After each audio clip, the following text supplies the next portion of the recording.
What's up, everybody? Mike here. And in this Elden build guide video, I'll be showcasing my Crimson Rogue build to you guys using the Reduvia Dagger.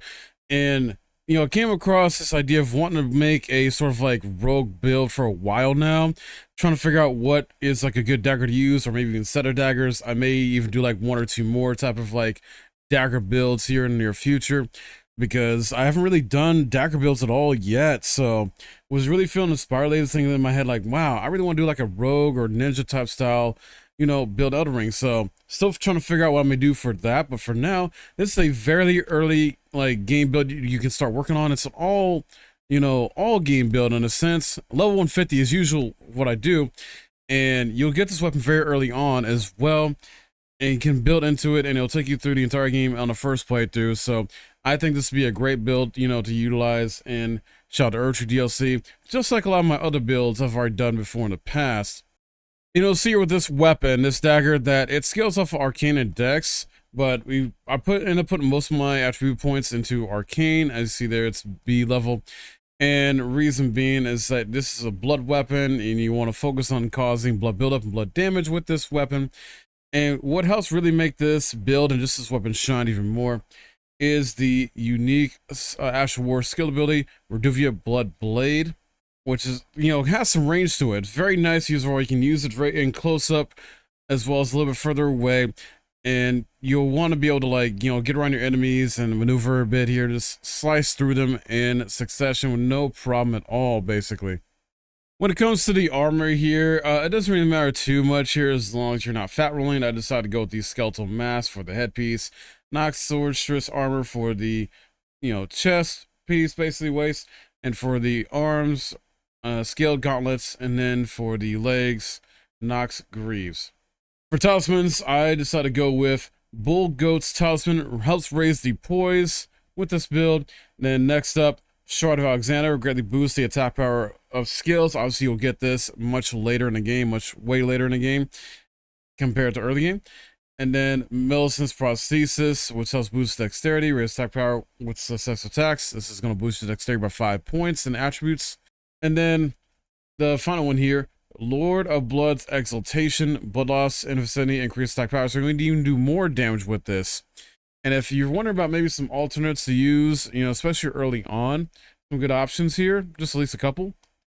One I'd say is Green Turtle Talisman to help, raise your stamina recovery speed, because you will be utilizing a lot of stamina with the weapon skill, Ash of War, and just attacking in general and dodging, things like that.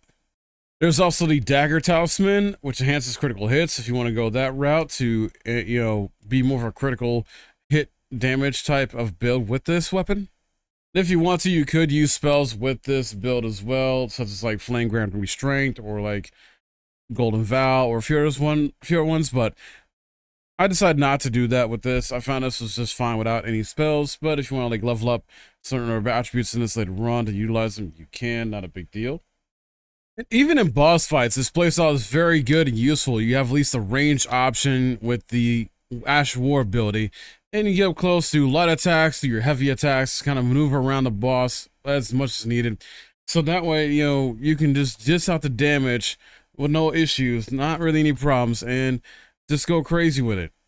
Like, a lot of fun to utilize against different bosses, whether they're like on the horse, or like you got a big boss here that's like, it seems overpowering, to you. But it's still going to eat away at their life. Not a problem at all. And like I said, it's going to be really good to utilize, especially with how the last few updates this game has gotten. Really, doing some nice balance changes just for this weapon and some weapons to make this weapon just even better to use. When it comes to the attributes here, I'm utilizing Vigor at 50 here to give it a nice health pool.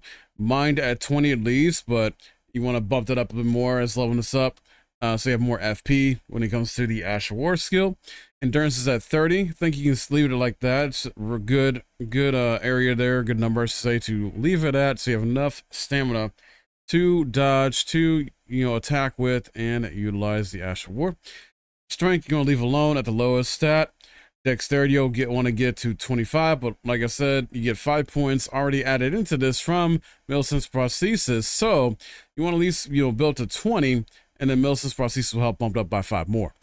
Intelligence Faith you can leave alone altogether, unless you want to, throw in some spells there, then, later on, or even on a New Game Plus run, you can always invest into Faith to get some incantations that'll really help you out. Like I mentioned earlier, Flame, Grant Restraint would be good to use with this build.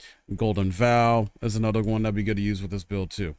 And Arcane, which is going to be our main damage attribute, where we're getting our damage from, is at 80. So you want to get it all the way up to 80. To help with the blood loss damage on enemies, on bosses overall, and to complement the talisman as well too. Final thoughts on this: it's honestly a really fun build to utilize. You can use this on a first playthrough, and I think it'll be good for the Shelter Tree DLC, just like a lot of builds I do on here, as I said before. It just depends on your playstyle. Try something out if you're into like the rogue type playstyle. This is just one example of doing that. And I'm thinking about maybe trying to do at least one, maybe a few more of these rogue type builds with daggers. So really feeling inspired with the daggers. I haven't really touched daggers at all when it comes to my builds yet. So that's also why I want to dive into this a bit before DLC comes out. Let me know your thoughts on this though. Is this something you might be trying yourself? Are you excited about this? Sound off in the comments below. If you enjoyed this and feels helpful, please leave a like. And if you're new, subscribe. My name's Mike. Thanks for watching.